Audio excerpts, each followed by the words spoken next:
Hello, my friend. I'm glad you're here again. Before we begin, take a slow breath in, hold it gently, and let it go. Let the weight of today settle. Let your thoughts unclench. Allow yourself to be here, not in yesterday, not in tomorrow, but now. Today's question is one that gently exposes a universal human tendency. Why do we wait for life-changing moments to reconsider our priorities instead of adjusting our path while we still have time? It's strange, isn't it? We often know when something in our life isn't right. A relationship growing distant, a job draining our spirit, a habit slowly damaging our health, a dream waiting patiently in the background, a loved one we've been too busy to see, a personal boundary we've ignored for too long. We feel the small warnings, we hear the quiet whispers, we sense the misalignment, and still we don't act. We tell ourselves, it's not the right moment. I'll deal with it later. I just need to get through this week. Things will change on their own. I have time. But time moves quietly, steadily, unbothered by our hesitation. And then, one day, something happens. A crisis, a loss, a health scare, a breakup, a sudden reminder of mortality, or simply a moment when life grabs us by the shoulders and says, "Wake up. You can't keep living like this." Only then do we reconsider our priorities, when we no longer have the luxury of ignoring them. Why do we do this? Let's walk into it tenderly. 1. Because later feels safer than now. Now requires action. Now requires discomfort. Now requires honesty. Later requires nothing, just avoidance. Human beings bargain with the future. We tell ourselves that we will slow down later, love more openly later, repair relationships later, take care of our health later, be present later, follow our purpose later, rest later, live later. Later is the easiest lie we tell ourselves because it removes the pressure of acting today while soothing us with the illusion of control. But later is a fragile promise. It exists only if life allows it. 2. Because priorities require clarity, and clarity is uncomfortable. To adjust your priorities, you must face truths you've been avoiding. That your job is costing you more than it gives, that your relationship needs honesty, not silence, that your friendships require reciprocity, not one-sided effort, that your health needs attention, not excuses, that your dreams won't pursue themselves, that your time is not infinite, that the way you're living is not aligned with the person you want to be. Clarity is a service, but also a confrontation. It reveals what we'd rather not see. So we distract ourselves. We stay busy. We postpone reflection. We keep moving fast enough that we never have to pause and ask, is this actually the life I want to be living? 3. Because crisis creates urgency that everyday life hides. When nothing is wrong, we assume everything is fine or fine enough. But everyday life dulls the senses. It makes us tolerate things that drain us slowly. A small disappointment here, a small boundary crossed there, a small dream postponed, a small sacrifice made again and again. No one collapses from a single straw. It's the stack that breaks the back, built one piece at a time over years. Then crisis arrives, and the illusion of fine shatters instantly. A doctor gives unexpected news, a loved one leaves, a child grows up faster than we expected, a friend passes, an opportunity closes, life tilts just once, and suddenly we see everything with painful clarity. I should have changed sooner. I should have spoken up. I should have taken care of myself. I should have been there. I should have lived differently.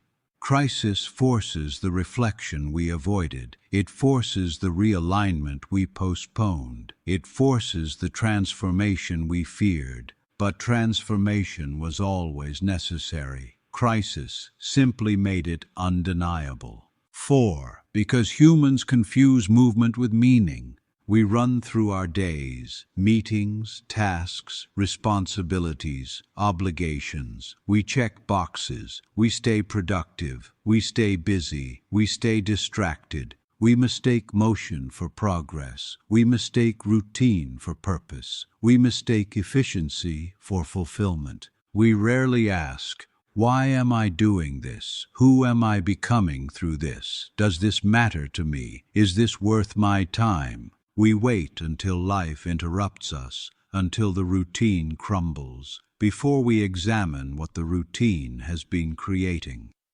5. Because adjusting priorities requires letting go, and letting go feels like loss.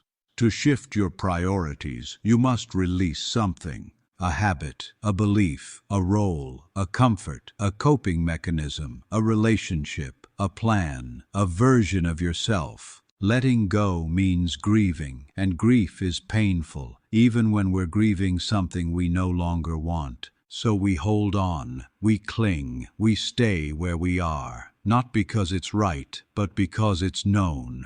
We wait until holding on hurts more than letting go. Only then do we make changes. 6. Because we don't realize how precious the present moment is until it's gone. We assume the people we love will always be there. We assume opportunities will come around again. We assume ourselves unchanged by time. But the present is always slipping quietly into the past.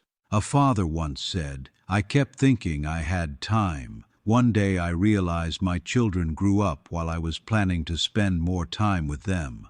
A woman once shared, "I waited too long to fix my marriage. By the time I was ready, my partner wasn't."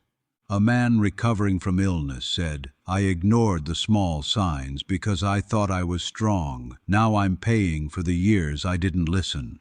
We realize the value only when the possibility of having it fades. And this is the tragedy of human nature. We wait for loss to teach us what presence could have revealed. 7. Because we underestimate how quickly life can change. We think change is gradual, but change is often sudden. One phone call, one diagnosis, one accident, one goodbye, one opportunity, one moment that rewrites everything. We wait because we believe life will ease us into change. But life rarely asks permission. It shifts the ground beneath our feet without warning. We forget that the timeline of our life is not guaranteed to align with the timeline of our plans. So how do we stop waiting for life to break us before we realign ourselves? Not through fear, but through awareness. Not through perfection, but through presence. Not through control, but through honesty. Here are small ways to begin. 1. Ask yourself regularly, if nothing changes, will I be okay living like this for another year? 2. Pay attention to small pain. It's early wisdom. Small frustrations, small disappointments, small exhaustion, small loneliness, small ache in the chest, small voice inside saying something isn't right. Address small pain now, and you won't face big pain later.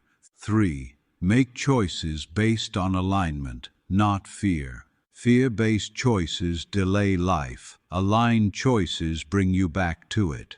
4. Choose presence over postponement. Spend time with loved ones now. Speak your truth now. Rest now. Create now. Love now. 5. Allow yourself to change without waiting for permission. Your priorities are allowed to shift, even if nothing dramatic has happened.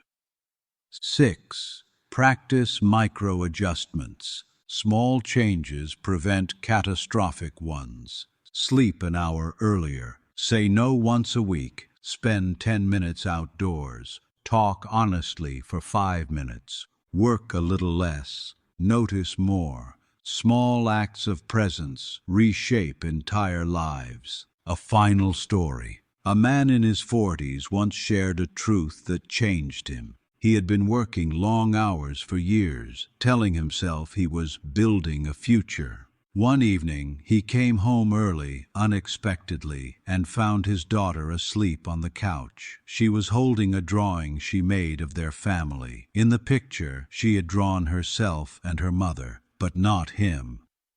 He asked her the next morning, "Why didn't you draw me?"